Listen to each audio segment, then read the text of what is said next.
Okay, hello, good morning, good evening, good afternoon, everybody on our planet Earth. Today's video is going to be quite different. I'm going to read you a fairy story, an actual published one, a very well-known one. Some of you may not have heard of it. But before doing that, I'm still working my way through all the comments on the last video because there are so many of them and I want to read every single one of them because you guys... You say things that I hadn't thought of or hadn't occurred to me, and I learn new things all the time from what you say and your life experience and your stories. So I'm still working my way through that. Having read some of the comments, I do understand a lot of you are really angry with Harry and are like, you know, you've made your bed, mate, lay in it, I couldn't care less.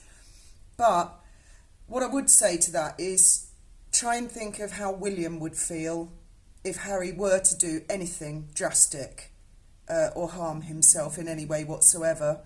That would be my primary thought for his family, for Charles, for Catherine, for all of them, for Camilla, how they would feel. And then secondly, try and close your eyes and imagine just for a minute what we would all have on our hands then is a Dowager Duchess. And can you imagine? So I'll just leave that with your imagination for now. And now I am going to just read from a book. I'm not very good at reading, so if anybody's not into fairy stories or fairy tales, then this is a good moment to switch the video off. But before doing that, I'll tell you which one it is. It's by the brothers Grimm, and it's called The Fisherman and His Wife. And it kind of reminds me of somebody. I don't know, maybe it's just me. So if a few of you listen, perhaps it will remind you guys of something as well. I've got your computer in the background, Graham. I'll try and turn it a bit, otherwise might get a copyright strike for, I don't know, something on there. So The Fisherman and His Wife. There was once a fisherman who lived with his wife in a ditch close by the seaside. The fisherman used to go out all day fishing, and one day he sat on the shore with his rod looking at the shining water and watching his line. All of a sudden his float was dragged away deep under the sea, and in drawing it up he pulled out a great fish. The fish said to him, "Pray let me live. I am not a real fish. I am an enchanted prince. Please put me in the water again and let me go." "Oh," said the man, "you need not make so many words about the matter. I wish to have nothing to do with a fish that can talk, so swim away as soon as you can, please." He then put the fish back in the water, and the fish darted straight to the bottom and left a long streak of blood behind him. When the fisherman went home to his wife in the ditch, he told her how he'd caught a fish, a great fish, and how it had told him it was an enchanted prince. And on hearing that, and that it could speak, and he let it go, "Did you ask for anything?" said his wife. "No," said the man. "What should I ask for?" "Ugh," said the wife. "We live in a wretchedly here in this nasty stinking ditch. Go back and tell the fish we want a little cottage."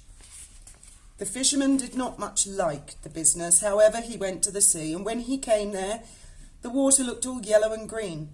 And he stood at the water's edge and said, "O man of the sea, come listen to me. For Alice, my wife, the plague of my life, hath sent me to beg a boon of thee." Then the fish came swimming to him and said, "Well, what does she want?" "Ah," said the fisherman, "my wife says that when I caught you, I ought to have asked for something before I let you go again. She does not like living any longer in the ditch and wants a little cottage." "Go home then," said the fish. "She is already in the cottage." So the man went home and saw his wife standing at the door of a cottage. Come in," she said. "It is not much better than a ditch." And there was a parlour and a bedchamber and a kitchen, and behind the cottage was a little garden with all sorts of flowers and fruits, and a courtyard full of ducks and chickens. "Ah," said the fisherman, "how happily we shall live. We will try to do so, at least," said the wife. Everything went right for a week or two, and then Dame Alice said, "Husband, there is not enough room in this cottage. The courtyard and garden are a great deal too small. I should like to have a large stone castle to live in. So go to the fish again and tell him to give us a castle." "Wife," said the fisherman, "I don't like to go to him again, for perhaps he will be angry. We ought to be content with the cottage." "Nonsense," said the wife. "He will do it very willingly. Go along and try." The fisherman went, but in his heart he was heavy, and when he came to the sea it looked blue and gloomy, though it was quite calm, and he went down close to it and said, "O man of the sea, come to me, for Alice my wife, the plague of my life, hath sent me to beg a boon of thee." "Well, what does she want now?" said the fish. "Ah," the man very sorrowfully, "my wife wants to live in a stone castle." "Go home then," said the fish. "She's standing at the door of it already." So away went the fisherman and found his wife standing before a great castle. "See," she said, "is not this grand?" With that they went into the castle together and found a great many servants there, and all rooms richly furnished and full of gold chairs and tables. And behind the castle was a garden and a wood 1/2 mile long, full of sheep, goats and hares and deer, and in the courtyard were stables and cow-houses. "Well," said the man, "now we will live contented and happy in this beautiful castle for the rest of our lives." "Perhaps we may," said the wife, "but let us consider the sleep upon it before we make up our minds." So they went to bed. The next morning, when Dame Alice awoke, it was broad daylight, and she jogged the fisherman with her elbow and said, "Get up, husband, and bestir yourself, for we must be king of all the land." "Wife, wife," said the man, "why should we wish to be king? I will not be king." "Then I will," said Alice. "But wife," answered the fisherman, "how can you be king? The fish cannot make you king." "Husband," she said, "say no more about it, but go and try. I will be king."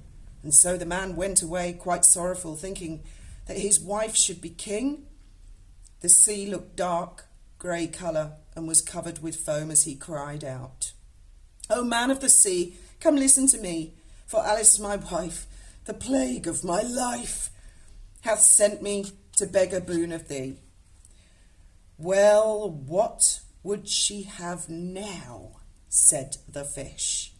"Alas," said the fisherman, "my wife wants to be king." "Go home," said the fish, "she is already king." Then the fisherman went home, and as he came close to the palace, he saw troops of soldiers and heard the sound of drums and trumpets, and when he entered in, he saw his wife sitting on a high throne of gold and diamonds with a golden crown upon her head, and on each side of her stood 6 beautiful maidens, each a head taller than the other. "Well, wife," said the fisherman, "you are king." "Yes," she said, "I am king." And when he had looked at her for a long time, he said, "Ah, wife, what a fine thing it is to be king. Now we shall never have anything more to wish for. I don't know..." This is the wife. "I don't know how that may be," she said. "Never is a long time. I am king, 'tis true, but I begin to tire of it, and I think I should like to be emperor." "Alas, wife, why do you wish to be emperor?" said the fisherman. "Husband," she said, "go to the fish. I say I will be emperor." "Ah, wife," replied the fisherman, "the fish cannot make you emperor, and I should not like to ask for such a thing. I am king, and you are my slave. Go directly." So the fisherman was obliged to go, and he muttered as he went along, "This will come to no good. It is too much to ask. The fish will be tired at last, and then we shall repent of what we have done." He soon arrived at the sea, and the water was quite black, muddy, and a mighty whirlwind blew over it. But he went to the shore and said, "O man of the sea, come listen to me, for Alice my wife, the plague of my life, hath sent me to beg a boon of thee."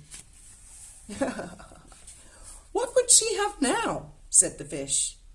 "Ah, that's the thing," said the fisherman. "She wants to be emperor." "Go home," said the fish. "She is emperor already."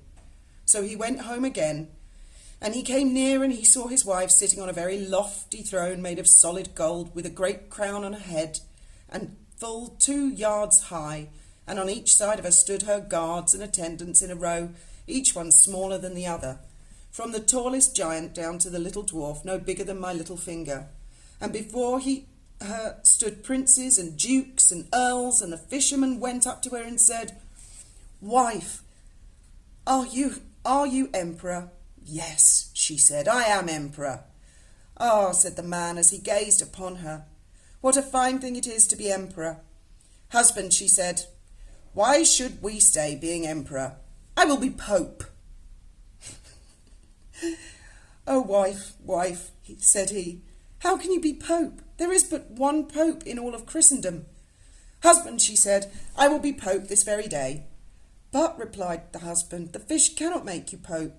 "What nonsense," she said. "If he can make me an emperor, he can make me a pope. Go and try." So the fisherman went. But when he came to the shore, the wind was raging, and the sea tossed up and down like boiling water, and the ships were in the greatest distress and danced upon the waves most fearfully. In the middle of the sky there was a little blue, but towards the south it was all red, as if a dreadful storm was rising. At this the fisherman was terribly frightened and trembled, so that his knees knocked together. But he went to the shore and said, "O man of the sea, come listen to me, for my wife Alice, for Alice my wife, the plague of my life, hath sent me to beg a boon of thee." "What does she want now?" said the fish. "Ah," the fisherman said, "my wife wants to be pope." "Go home," said the fish. "She is pope already."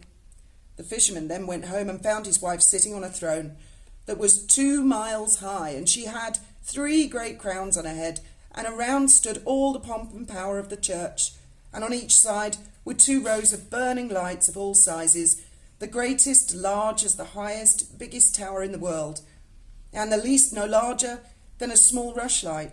"Wife," said the fisherman as he looked at all this grandeur, "are you pope?" "Yes," she said, "I am pope." "Well, wife," he replied, "it is a grand thing to be pope, and now you must be content, for you can be nothing greater." "I will consider of that," said the wife. Then they went to bed, but Dame Alice could not sleep all night for thinking what she should be next. At last morning came, and the sun rose. "Ha!" thought she as she looked through the window. "Cannot I prevent the sun rising?" At this she was very angry, and she wakened her husband and said, "Husband, go and tell the fish, I want to be lord of the sun and the moon." The fisherman was half asleep, but she frightened him so much that he started and fell out of bed. "Alas, wife," he said, "cannot you be content with being pope?" "No," she said, "I am very uneasy, and cannot bear to see the sun and moon rise without my leave. Go directly to the fish." Then the man went trembling for fear. As he was going down the shore, a dreadful storm arose, so that the trees and the rocks shook, and the heavens became black, and the lightning played, and thunder rolled, and you might have seen in the great black waves like mountains with white crown of foam upon them. And the fisherman said, "O man of the sea, come listen to me, for Alice my wife, the plague of my life, hath sent me to beg a boon of thee." "What does she want now?" said the fish. "Ah," he said, "she wants to be lord of the sun and the moon." "Go home," said the fish, "to your ditch again." And they live there to this very day. The end. I hope the irony is not lost on any of you. And I do hope Harry and Meghan watch these videos. Thank you very much for listening, as always.